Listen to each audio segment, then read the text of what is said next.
I spend a lot of time judging myself for being like so adventurous and like always doing my own thing and being unpredictable and changing careers all the time and being so curious about everything and just following it because I didn't fully commit to a person or a job or even a state or a town or even a country. I just couldn't commit. I used to think that's because I was like a committophobe or whatever. I've got commitment issues. I'm not saying that I didn't, but I used to think that something wrong with me. And then I realized this is why you need good friends. This is why you got to vet your friends just as much as you vet anyone you date, because your friends are probably going to be around longer. And my BFF Liz, really, all it took was one line and it reframed everything. Before I forget, I gotta tell you, I have a Patreon now. Even if you can't afford one of the tiers, please join as a free member just so you get updates about things. But if you want to see me doing lives or hear more stories like this that are more personal and stuff, some of them I'm going to only share over there. The link is in my caption. I think she just got tired of hearing it from me. She was like, I don't know why you keep saying that you have commitment issues. Have you seen how committed you've been to your creative life, which has been like the most important thing in your life? You have fully committed to your creativity to the point where you moved to New York City with no money and lived in a cubicle. And you lived in LA, which you had never, ever any desire. Like, I hated LA, and I was like, well, I guess this is where I'm going. I didn't date any of the time that I was in New York. I was there almost like on and off, but mostly like around 7 years. I didn't date anybody. Not until right before I left, I was like, okay, now I can hook up a little bit because this city is too small for me and another man. I don't want him getting in my way of my craft, right? I mean, all the things that I've done, the major decisions that I've made have been somehow to accommodate this thing that is very important to me. And if that's not commitment, I don't know what is. Now, I'm not saying that I have any idea what it's like to be a mom. I don't want to be a mom. It looks way too hard. I so appreciate mothers. But when I think about my commitment to my craft and every decision I make considering that somehow into it, I feel like I've been married to my creativity or caregiving it or taking care of it and felt responsible for it. And the only time I truly abandoned it was when I was in a relationship with that little hobo, Shegzual, the dude who almost, me. Yeah, that was the only time I could not be. And even then, I still did one-woman shows. Literally, the first time he was violent with me, I still went out and I still did that one-woman show. The things you can do, even when you're traumatized, are unreal. But I didn't write anything. That was all material I already had because I just couldn't create anything because I was so exhausted by this man. So I have been so dedicated to my creativity. I have sacrificed endlessly. I have gone in so much debt, still am, trying to write 3 different books. All the classes, all the things that I've done to try to make it because I believed in it and because I care about it and I nurtured it and I grew it and I was committed to it. So that's one thing. She was like, what about us? You and I have been in a friendship and now we literally are hitting our 20-year anniversary. We have not lived in the same state for 18 of those years? She was like, you are one of the most committed people I've ever met. Anytime I need you, you are there. Even when maybe you shouldn't answer the phone, you answer. So don't tell me that you are not committed. You're afraid of commitment. You have done nothing but show up for me. You are fully committed to our friendship. And I was like, oh yeah, good point. I have mentored people. I have had several other things. I'm not going to go into all that stuff, but I have really shown I am committed. What I was always afraid of was being trapped. That's one thing. That's what main reason I did not date men is because I've been so traumatized by so many of them from a very young age, you know, like by adults that I was supposed to trust, that I just knew that I'm probably better off not having them around me, more or less. And I hadn't really seen any examples at that point in time of men who don't hijack your life, who don't take you hostage, more or less. I mean, we're learning that online right now, listening to all these wives. Even if they're not trapped in marriages with abusers, they're trapped in awful marriages because of all the things men refuse to do and have just more demoralized them and exhausted them and burdened them with so much labor that they don't know how to get out. So they basically are holding them hostage. Now, these women, a lot of them can get out and or are getting out. Some people can't. I understand this nuance. But what I'm saying is that I never, ever wanted to feel trapped again. And the closest I ever got was when I was with that abuser. Right? And that was like, I don't even know, 9 months or something. It wasn't even that long. No, it was like we were officially together even less than that. Thank God, that man did not get me pregnant or take my life. He tried both. And the reason why I was thinking about this is because one of my mutuals did a really great video. I relate to her so much in terms of like her adventurous side. And she did this, and I'm gonna tell you what I learned in terms of this reframe for like my adventurous side. But I want to show you, I'm afraid to show the video itself. I don't want any copyright violation on YouTube. So I'm going to show you some screenshots. So she's also like a moth story. If you know what the moth, if you don't know the moth, you should look into it. It's amazing. There's great storytellers with the moth. She's a moth winner. So funny, great storyteller. And she has so many amazing stories of just bopping all over the world. She was just dating this dude in Scotland. They had this really amazing long distance relationship, and then it was amazing until it wasn't amazing. And anyway, she's processing that, and so she just did this video saying, what if I am the adventure, right? Because she talked about how she just keeps going from one adventure to the other, right? And how she was kind of between adventures and was sitting with this guilt and shame and all kinds of stuff. And this is what we do when we start criticizing ourselves, being like, oh, what do you want, whatever. So I've really been enjoying watching her process all this for us and with us, letting us witness this. She was talking about how a friend said this to her. She said, your life and like all the experiences that you've been having are peak handsome. And just talking this out, she started to realize that she's known as being mysterious. No one ever knows what her next job is, what she's doing next. She's dating a man in Scotland, doing this, like just all over the place. Unpredictable. And judging herself a lot for not being stable.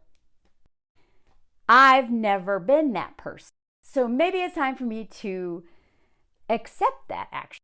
Accept that I am choosing these paths. And she said so many other great things, but it reminded me of a conversation I had in New York when I kept trying to break up with New York because it just wasn't a place that I really wanted to be long term. I loved it.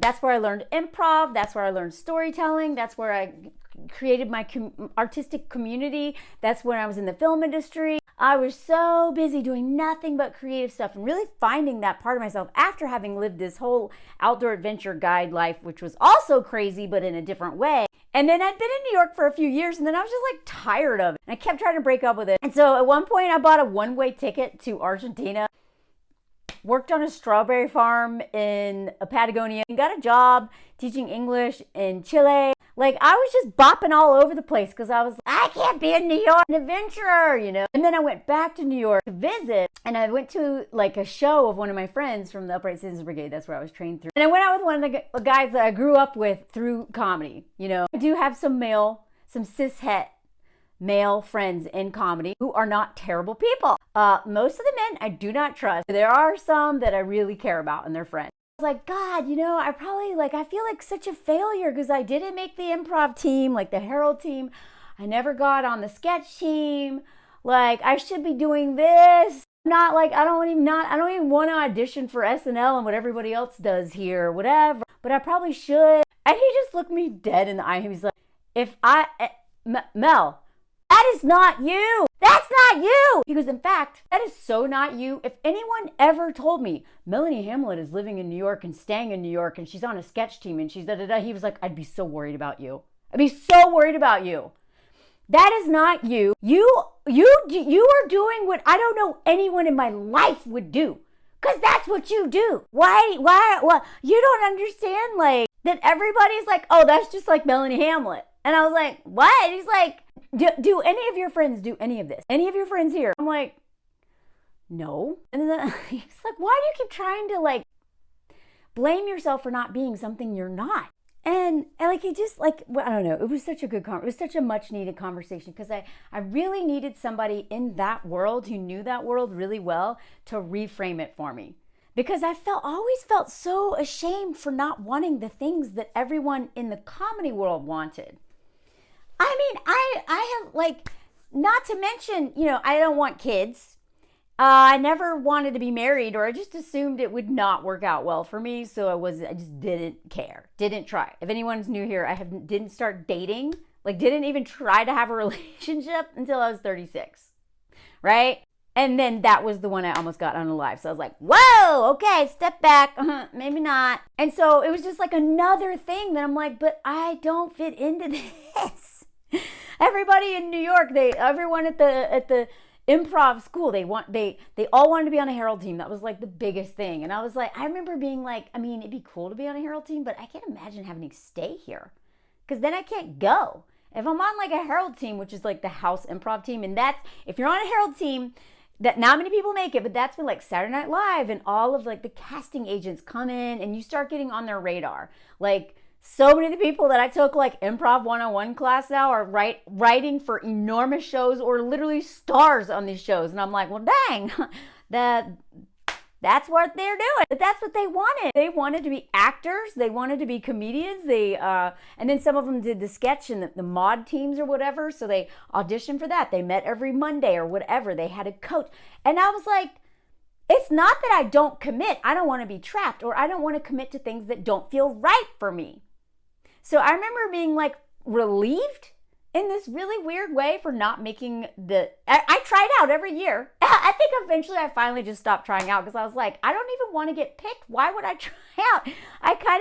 It's like, you know, I finally realized that I'm like trying to date improv, even though I'm not interested in it at all. And so when I realized, I was relieved that I never got picked every time. I just was like, I hope I do, because I needed that kind of confidence boost. My ego needed that. I needed to do, that's what we're all competing for here, right? And then I was relieved that I didn't get this thing that everybody wanted so bad. It's because it wasn't meant for me. That's it. That's not what I wanted to do. And like my teammates on my indie improv team were like, why are you doing improv? Like, it's not, you're good at it. But every scene that you initiate is based on a real life story. I'm like, yeah, aren't yours? And they're like, no, we become dinosaurs. We go to space. But literally every scene you initiate, I'm like, damn it, I bet that's true. And I'm like, yeah. And they're like, you're in the wrong thing. Like, why are you in the thing where you have to make up stuff when you have so much gold that happened that's true? So it was really my peers who knew me well and appreciated me, and they appreciated what I'm best at, who could really clarify that. And I really think that if we just start reframing lots of things that way, you know, are you single because you didn't get picked, or because you don't want to be married? I know some people really want to be married, but then they tried it and they're like, wait, I don't want, you know what I mean? When you start asking everything, sometimes we don't get the things we want. And then sometimes we like don't get the things we didn't want, and then we're like upset by it. And the only metaphor I can think of, this reminds me of like when I started realizing that I would like hurt my feelings if I wasn't invited to a party that I didn't want to go to. And then I'm like, but if I was invited, then I'd have to think of some reason to not go, which feels weird, because I don't want to lie. Or I could go, but like hate being there. It's like the older you get and the more you realize you just don't have endless time, and that your time and your energy is important, and that it's an investment. My investment of my time, my investment of my energy, my investment of my money. The more intentional I am with those things, the more they will pay off. Whereas I'm just, you know, like giving time to people who don't see me. And it doesn't mean that you can do nothing for nothing. Sometimes the best thing, like playing drums, doesn't make sense. It doesn't have to make sense. I just have to want to be doing it, you know? Drums makes no sense whatsoever. Playing drums, it is not towards work on, it's not towards my, but I needed something that was creative, that had nothing to do with my job. Because now that my entire income is based on being creative, which puts this enormous amount of pressure on doing it all the time. And then I have a hard time setting boundaries around it. And I'm constantly, sometimes resent the thing I'm doing because especially when I don't make enough money doing it. So I needed something that had nothing to do with money. It had nothing to do with this or any of my it was just for fun, and it was just for me. So even though it didn't make sense, it's because life is supposed to be fun too. It's supposed to be full of moments of joy and curiosity and all those things, right? And, you know, I show up at drum. Y'all know, if you've been following me on this drum thing, I show up every Monday. Every Monday, even though I was literally, except for during that time where I was too sensitive and I was crying because I didn't know how to deal with the teacher saying mean stuff to me. I couldn't say anything back and I'd freeze. I gave myself some grace there, but I never quit going. And now I love it. I love going. I'm never afraid to go. Him and I are on such good terms now. He respects me in a different way because I'm also just made friends with people there. So anyway, I am not afraid of commitment. I'm afraid of being trapped, and I'm especially afraid of being trapped in things that I don't want to do or don't want to be at. And obviously we all have to do things we don't want to do. We all have to work. Well, not everybody. I mean, there's some people who don't have to, but most people have to work. They have to pay tax. Well, some people don't even have to pay taxes, Bezos. But in general, like life is, we all have to do things we don't want to do. And some people have to do more things they don't want to do because of way less privilege than I have. But if I have a choice in something, I don't want to do something I don't want to do just because I should. And the more I started to realize that it is not a bad thing that I'm not predictable always. I think that's one reason why I was like so weirded out that I got married. I was like, this isn't like me. What is this? And then again, Liz was like, it's not that you're afraid of commitment. And I was like, oh, right. Yeah, this kind of lines up. I am very committed to things or people that I really enjoy and who make me a better person, help me grow, and that I like being around. I don't have an issue committing to them, clearly. And that this is just I'm on all these adventures. They just look different. But that my adventurous side, my curious side, that ain't going anywhere.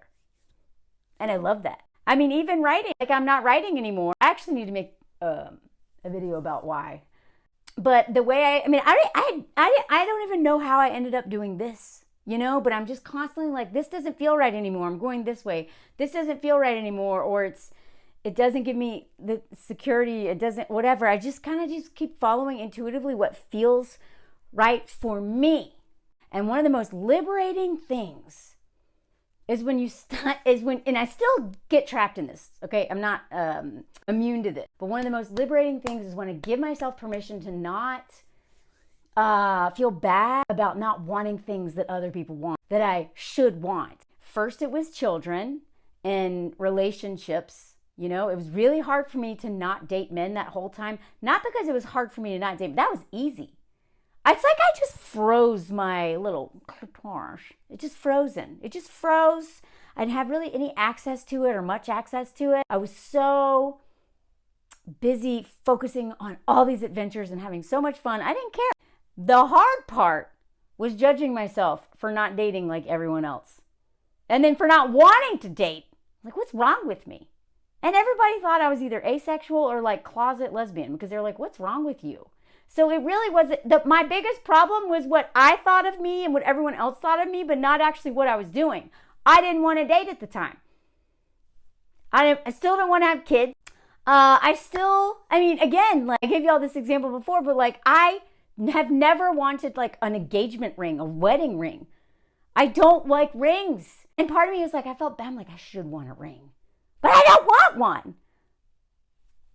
Like in terms of like everything I do, I'm like, what do I want?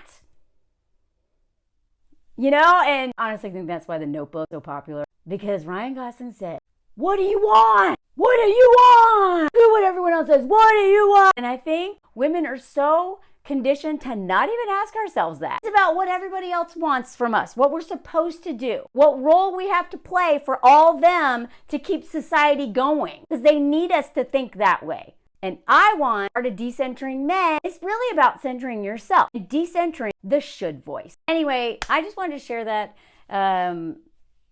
I don't share his personal stuff on here as much. I do more of that on Patreon. So please follow me over there, even if you can't afford or to join a tier yet. Sometimes I just drop random things to anyone. Thank you for being here. Please comment anything, any thoughts. I love reading the comments. Like, share, any of that stuff really helps to get out to my subs. And thanks so much for listening. Let me know if you want more stuff like this. Although I am becoming more private. I don't know. I'm just becoming more private. But I still like to share. So I'm trying to find a balance between not oversharing so much, which is why I started Patreon also. Anyway, whatever. Thanks for being here.